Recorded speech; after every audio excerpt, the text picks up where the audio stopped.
Sa recent na laban ni Mot at Tipsy D ay nanatili ngang undefeated si Mot nang makuha niya ang boto at matalo si Tipsy D. Naging solid at classic nga ang naging laban ng dalawang bigating MC na ito, pero sa pag-upload nga ng video ay maraming ang fans ang nagsasabi na nakuha ni Tipsy D ang round 1 at 2 at siya nga ang panalo. Sa kabilang banda naman daw ay maraming nagsasabi na malakas talaga si Mot at malinaw naman ang kanyang pagkapanalo. Ngayon nga ay kinumpile ko ang reaksyon ng mga MC. Kasama na dito ang kanilang opinion at analysis kung sino ang pinili nilang iboto sa pagitan ni Tipsy D at Mot. Round 1, body bag, tangina, layo ng agwat pre. Out material, out swag, out character, puki ng ina. Ayan ang itsura ng tinablan. Can I give this pinakamataas kong nabigay kasi alam ko Luni. 17. Hindi ba 20 yan? Meron. Ay, solo Yung ata yun. yung kay Tipsy D Luni. Yun yung advantage ni Mot bilang pangalawa is mabalik mo yung mga binato sa'yo. So, nagawa niya ng maayos yun. So, para sa akin, Tomas yun. Sa flip top ko aayusin. Ang ganda nun, ang lakas nun, ang lakas ng ender na yon. Kitang-kita round 1 kay Mot yun. Grabe. Round 1 malinaw para sa akin, Mot. Para sa akin malinaw, Mot yon para sa akin. Medyo malaki yung lamang. Yung kalahati ng round 1 ni Mot, hindi siya tungkol sa PSP, etc. Pero yung punto, ang ganda. Sobrang linaw sa akin, Mot, round 1. Malinaw na malinaw. Round 1 yan. So tingin ko medyo klarong round 1 talaga yung kay Mot. Kahit sabihin mong maganda yung pagkakatono ni Tipsy din nung round 1, umpisa pa lang wild na yung tao sa kanya. Pero So, solid. Round 1 Mot. tingin ko din pre. Mukhang Pero hindi tambak, hindi Sarap. Round 1, tangina. Mot yun para sa akin. Sobrang kitang-kita. Malinis. Iba rin yung ng crowd eh. Siguro magkaiba lang sila ng atake na. baba yung round ni Mot. Pero round 1 Mot ako sa round 1. Successful siya sa gusto niyang sabihin. Round 1 nga ay naging iba-iba ang opinion ng MCs, pero for sure ay parehas nilang binoto si Mot. Naging factor nga sa kanilang pagboto ang magandang intro at ender ni Mot na parehas na may haymaker.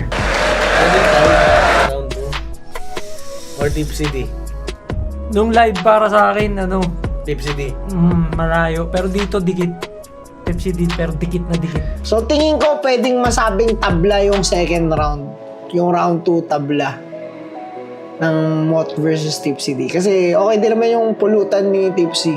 Kung ano yung napanood yun ng live at dito sa video na to, para sa akin, feeling ko tama ako nung napanood ko ng live at dito. Tipsy D, round 2. 1 Mot, round 2, Tipsy D. Ito. Kahit suportahan pa ng crowd yung round 2 ni Mot, Tipsy D yun para sa akin. Tipsy D yun.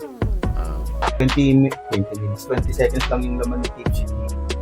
Medyo dikit tong round 2. Pero siguro bibigay ko kay Tipsy D. Hindi nagtutuloy-tuloy yung nagiging momentum niya sa round na yon. Kasabay pa na medyo nadapa si Mot nung round 2. So tingin ko round 2, Tipsy D yun. Check natin yung round 3.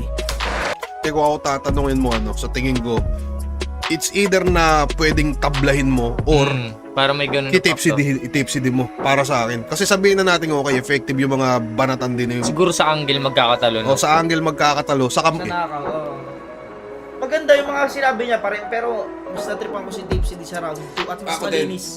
Mas malinis, mas mabigat, mas pulido. Oo, pag ganun, no? Talagang ang bigat Oh, nung live siguro feeling ko namatay yung momentum nun. Round 2 tipsy tayo. All one na. Tangin ang laban to. Walang dry moment so far. Medyo slept on si Mot sa round 2. Pagdating naman sa round 2 ay kitang-kitang lumamang si Tipsy D at mas umangat ang bit-bit niyang material para makuha ang round na ito. Naging dahilan din ng pagkatalo sa round na ito ang choke ni Mot. Doon nga rin naputol ang kanyang momentum habang malakas at consistent naman ang round ni Tipsy D. Pang 8 ko si Apex. At sa pang 14 kong natalo, Tipsy D, ikaw yung latest. At sa 15 kong panalo, isusunod ko na yung greatest. Salamat. Tangina, lupit ng laban. Lupit ni Mot. Yun nga, hindi na abot ni Tipsy yung expectation na naset ko, yung standard. Okay lang yun. Naiintindihan ko kung bakit ganun. Pero, perfect placing talaga. Ang nilamang, 1 and 3, malinaw sa akin, live at video, Mot yun. Round 3 Mot, malinis. Malinis na performance. Ang lakas ng biglang padulo ni Mot. Mahina yung gapang ni Mot ng umpisa. 30 seconds. At feeling ko enough na yung kahit putulan mo to ng 30 seconds, enough yun para daigin yung round 3 ni Tipsy D. Naman. At round 3 tingin ko medyo klaro na yon na Tomas kay Mot yun sa kadahilanan na mas direkta. So para sa akin hindi iwan yung round 3 ni Sir Tips. Hindi. Parang mot ng konti lang din. Ang ina yaw, mas malakas pala round 3 dito, boss. Tinaka. Hindi na siya naglaro ng mga salita rito na ano. Kung hindi nag-choke si Tips, Mut pa rin ako. Mut pa rin. One for the fucking books. Pero round 3, ibibigay ko yung kay Mot. Malinis, tas ang ganda ng content mismo ng ano niya. God damn! Tangina, nagpakita ng greatness si Tomas pare ko against all odds. Grabe, goat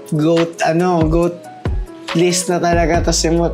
Meron kang mutang nakapinta. Paano siya magiging pang 15 sa listahan kung siya yung una kong nalista? Yung magagandang malalakas na punchline, yung talagang pang room shaker na Mot. Sobrang linaw. Patapos na yung round ni Mot, mas tumitibay yung round niya. Sobrang ganda nung naging direksyon ng round ni Mot dito, habang yung kay Tipsy D medyo padapa-dapa na siya doon, no? Kasi malinaw naman. Hindi naman porket 5-0 body bag. Tulad dito, 2-1 siya. 2 rounds na kuha ni Mot, isang round kay Tipsy D. So technically, hindi siya body bag. Pero 5-0. tingin ko dito 1, Mot malinaw. 2, Guy Blanc, Sir Tipsy D. 3, Guy Blanc, Mot. Parang ganun. Tangin na classic to, pre. ano yan? 1, 3, Mot, no? Kahit nga hindi nag-choke, si Tipsy D Mot yun. Kung paano niya nade-deflect lagi yung nasasalag lagi yung yung mga binaban sa kanya ni Tipsy. Siyang slowly build up tas nung medyo kalahati na tangina pumuputok na, lumalaan din na lahat. Sa huling round ay kitang-kita naman kung kaninong material ang umangat. Mas naging pambasagan nga sa laban ang mga banat ni Mot, at malaking factor din dito na halos 20 seconds nag-choke si Tipsy D. Pero sa lakas nga ng round ni Mot, tulad ng sabi ni Jonas, ay kahit na hindi mag-choke si Tipsy D, ay makukuha pa rin ni Mot ang round na ito. Kaya kayo mga sir, sino sa tingin nyo ang panalo? At kaninong opinion ng MC kayo nag-a-agree?